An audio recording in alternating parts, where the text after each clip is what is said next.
Welcome back to the Vineyard. I'm your host Funké Joseph, and today on this very special episode of the Vineyard, we're going to be finding out all about VTubers, the hit electronic influencers who are taking the web by storm.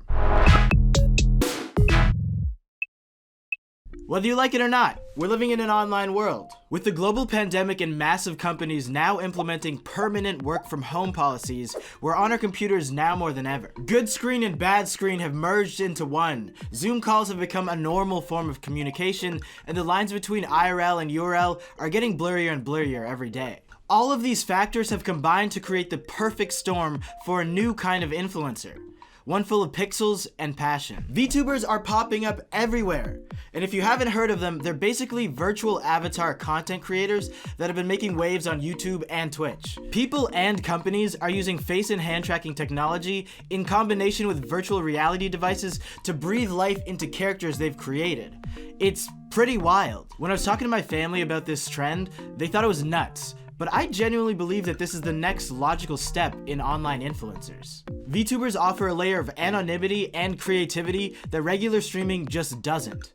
It's a new medium with boundless potential that's seemingly just getting started. To get a better picture of VTubers, we have to rewind a bit, because they were not the first e-entertainers to hit the web. Hatsune Miku, a Vocaloid pop star who debuted in 2007, is arguably the blueprint. Since Krypton Future Media debuted her, she's gotten her own video game series and cameos, she's performed frequent live 3D hologram concerts, and she's amassed hundreds of thousands of loyal monthly listeners. Despite being a completely virtual figure, people really love her, and she's proof that you don't need a body to be an influencer. You just need a vibe. Fast forward to 2016 with Lil Miquela, a synthetic perpetual teen developed to be the ultimate Instagram influencer. She rapidly gained millions of followers, securing brand deals with Prada, Calvin Klein, and the like. Even though she's an uncannily animated concept, her feed is almost indistinguishable from the average influencer today. Just look at it. This is regular Instagram. She's wearing a mask, she's chilling with people, referencing Among Us, posting activism infographics. There's shades of Miku here, but it feels a bit sinister. Where Miku carved her own space out of nothing, taking an anime-inspired spin to it, Lil Miquela looks almost human and is landing real deals that people in the fashion, music, and influencer industry could be landing. At 2.9 million followers, she's conquered a huge space online, which is kind of haunting because at the end of the day, she's not a person. She's an almost algorithmic marketing tool developed to sell products. Also, a weird fun fact, the band Anime Gucci has collaborated with both Hatsune Miku and Lil Miquela on 2 different tracks. 6 months after Lil Miquela was born, a new formula was being created in the labs of a company called Activate in Japan. This ended up being Kizuna AI, aka the first VTuber. In an interview from the Binary Skin documentary from Archipel, one of her creators sheds light on their design philosophy, specifically how they wanted VTubers to be a hybrid between character and human.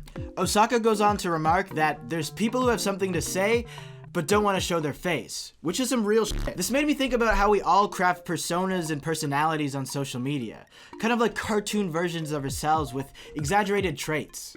It's not a bad thing, but knowingly or unknowingly, our personal brand is being perceived by others at all times. So the birth of a medium where you can control every aspect of your persona just makes sense. Kizuna AI inspired a ton of Japanese VTubers to start their careers in the years after her launch. She even prompted the launch of Hololive Production, a VTuber talent agency that's run by Cover Corp. Tons of clips from the Hololive creators like Ikum Bukum went viral online and opened a whole new audience up to their new virtual world. Recently, a lot of English VTubers started their own streaming channels, creating a sort of indie community that builds on top of the groundwork that Kizuna laid down. The year that Kizuna launched, there were around 4,000 active VTubers. Now, at the end of 2020, there are over 20,000. To get a better understanding of why people choose the Vtubing path instead of traditional streaming, I decided to reach out to a couple of my friends who recently debuted in the English VTuber scene. Is that your cat, by the way? Who is that? Yeah, that's my little cat dancing around. Oh, little cat. Yeah. It's chasing some damn thing. Being a little wacko. can move myself around too. Like Whoa! literally, this program is so nice. Oh, you have legs Mhm. too? Yeah, yeah. Oh, I've never shown you the full Oh, body. you're like a full ass person. Yeah, literally. It's super nice. I can just get really close, like. Hello. Hi. I have a very special guest that I'm going to be talking to today. Vamp Sin, VTuber extraordinaire. Hello. Wow! Extraordinaire. Whoa, that's a big ass title. It's true. It's true. When I was doing some research, I realized that like a lot of the appeal is like being able to create a whole new character, and that's Mhm. like free from, I guess, the personhood of who you are. Oh And yeah. like there's some sort of like there's a bit of anonymity to it. How has that been? Because I feel like that is not like Mm. normally what streaming is. A VTuber is like, I am this brand. Like this is now the Yeah. creation. Um, for me, um, there's definitely like the anonymity. What did you say? The The anonymity? anonymity. Oh, fuck, I can't say it anymore. Anonymity. Yeah, there's definitely that. Um, and I think people, they definitely feel more comfortable with that because with streaming, like you have to be careful. There's some creepy people there. Like I think some super fans, they'll always wanna know everything about you and, just like trace every little thing. It's like really scary. But VTubing, it's like if they don't know your face, then maybe it's like it's less scary, and you can make up your own story as well. So you don't have to completely be personal with them if you don't want to. But even with VTubing, you can do that. So it's like, I don't know, there's just a lot of freedom, I think. Yeah. Yeah, that makes a lot of sense. It seems like it gives people an option, especially like people Yeah. who don't find Cause sitting in front there's of a camera all the time like fun. Like, oh, but they still yep. want to stream and entertain people. Exactly. Like that was pretty much me. Like I never really liked my appearance or had back then I used to have a lot of troubles with it, but I always thought making people laugh or like have fun was always like a really fun thing.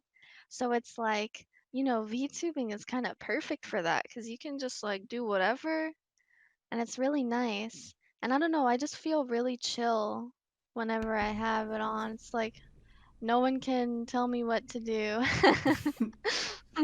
Thank you so much, Cynthia. Thank you for talking with me. Uh, Thank you for having me. th- Yeah. yeah! I have a very special interview today with the one and only Jams Virtual, a VTuber and game developer. Hey, Jams. Hey, how's it going? Going well. Going well. So yeah, I guess for me personally, I had always wanted to stream, but didn't really have a ton of reason to. Like I want to stream, but I don't like the idea of a camera pointed at my face. And I think a lot of people kind of have that same feeling. And basically I was like, oh, VTubing kind of seems interesting. And I sort of looked it up and it ended up being not as hard as I thought it was. And there was a lot of new software coming out that kind of made the process very easy. So this was around like during like summer 2020. Mm. And that was probably like right at the moment when VTubing was like really blowing up. And so I was like, oh, maybe I'll make like a weird character. And I like had an idea for a character that was from a PS1 rhythm game, like sort of a background character. You know those like background characters you see in like Yeah, DDR the or best something? Like dudes. Yeah. yeah. So I was like, oh, what if I make somebody like that? And so that's what I came up with for like the character I have here. I guess moving back a little bit. So you fully designed your character yourself.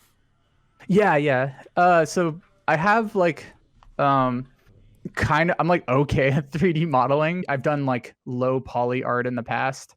And so and also with my idea of having a sort of a video game character from an older era of video games, I was like, oh, maybe I'll make a character. And it's it's been really interesting to do. I learned a lot more 3D stuff than I knew before. So it was kind of a cool learning process at the same time. There is a very small, dedicated like VTuber community, and it's now growing very, very rapidly. The first time I saw a VTuber was Kazuma AI or Kazuma I. I don't know how to pronounce. I forget how to pronounce it, but she did like, I think in 2017, I saw her playing PT games, and I was like, "Whoa, this is really cool." Like, it's been really interesting to like see debuts and like people get like make it a whole event being like, "Hello, like I'm coming on the scene. It's me, the new VTuber." Oh yeah, debuts are huge. That is like, I think that's one thing that I find really interesting, and I think it came from the way HoloLive was introduced. Like it was all the HoloLive characters had like these big debut events. Yeah, it's almost like the debuts are the biggest part of any new VTuber is making a giant splash. The way debuts in English VTuber community seems to work is they're very close. It's a very close knit community, and they're all very active in helping each other out and promoting each other. I guess I have a question for you. Like, what do you see the future of VTubing and virtual entertainment as a whole? That's a good question. I mean, what I hope for is that the tools and ease of getting into VTubing gets easier. It's already gotten a lot easier even since I started. Like there's a lot better software right now, and there's a ton of tutorials out there for making an avatar. I feel like eventually there's probably just going to be like a one-stop shop where if you have, no art skills, no 3D skills, no streaming skills, you can go there and you make an avatar that looks fairly unique for you and takes care of all of the rigging, animations, face tracking, things like that. So I think like making that process easier will open the doors for more people to try VTubing, and when more people get into a medium, that's when you start seeing a lot cooler creative things. I love that there's spaces for communities like that, and especially like I know so many people love to create content, but yeah, like that camera is a barrier, and to have something that like promotes anonymity and where you can like just, I guess, remove your human self from the whole equation of entertaining, like that is something that's super attractive to people. Yeah. Oh yeah, absolutely.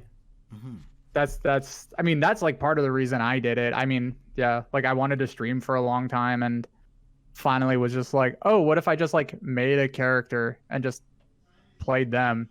And that sounds like, I mean, yeah, I don't have to like worry about like, oh god, I have to look presentable anytime I want to stream. Yeah.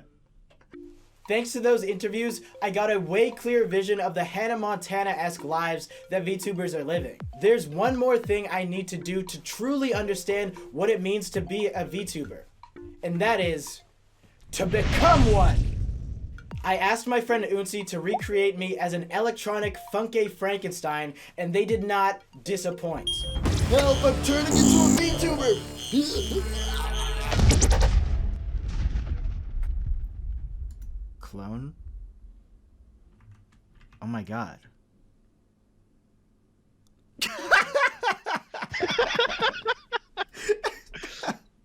If you, yeah.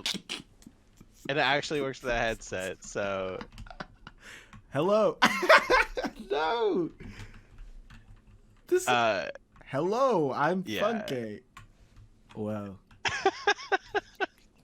Is it fun? Yeah, you snapped on this. Thank you so much, Unsi. How'd you get into like rigging these things?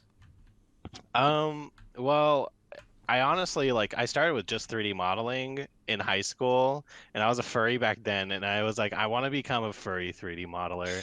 So I did, and then I started rigging, and I saw VR chat was getting kind of popular, and so I was like, let me see if I can like import this stuff. Yeah. And so I did, and then I found out like there's not a lot of 3D modelers who 3D model and rig and texture and animate and import into VR chat. So people really like what I do. I'm glad. It's good shit. I'll send you this video I found of someone. Now this is against the terms and use, I will say, Okay. but it's this whenever they join a new server, it takes everyone's camera in game and points it to them. Oh my and makes god. like this like intro video of like them joining the server. It's one of my favorite videos to watch. How do you think VTubers are gonna change the scene? Honestly, so have you ever seen the movie? It's an underground hit. It's called Ready Player One. Have you ever seen that? I have. I've seen it. I've seen the film. Well, I've never seen it, but I assume it's a lot like what people are doing now. Yeah. I think it's kind of one of the biggest things when the internet was still kind of young, especially for us, is we kind of created personas online. Mm-hmm. And so I think with VTubers coming in and VR chat getting pretty popular, people are sort of able to create those personas again online. Yeah. And kind of like express themselves more. It's kind of like it's the new age MySpace, I'd like to say. The world of VTubing is budding like a new type of fauna on a vast open plain. Setting up a model with Unsi showed me that there's a lot of hidden work that goes into this hobby. There's a plethora of tech for rigging and maintaining 2D and 3D models, a lot of which is accessible, but it can quickly become an expensive pastime after purchasing hardware, software, and commissioning designers. Even just knowing and keeping up with all of these rapidly advancing things can be tasking. I see a bright future for the medium of VTubing, and I'm excited to see what it branches off and evolves into. There are no boundaries for this technology, and I can imagine a world where these avatars are easy to create and are commonplace, where they're used outside YouTube and Twitch and just as a means for online communication. I can see this merging with the music scene, with people making virtual concert spaces like they have inside of Minecraft, Second Life, and Fortnite. It feels like science fiction, but VTubers are here, they're real, and they're really just beginning. Anyways, as always, thank you again for joining me on this walk through the Vineyard. I hope you learned something about our weird and wild web. Got a video or online trend you want me to dive into? Leave a comment and I will check that out. And maybe it'll even end up having its own episode about it. Stay safe, don't be mean on the internet, and treasure these moments so they won't be lost in time like tears in the rain. I'll catch you on the replay.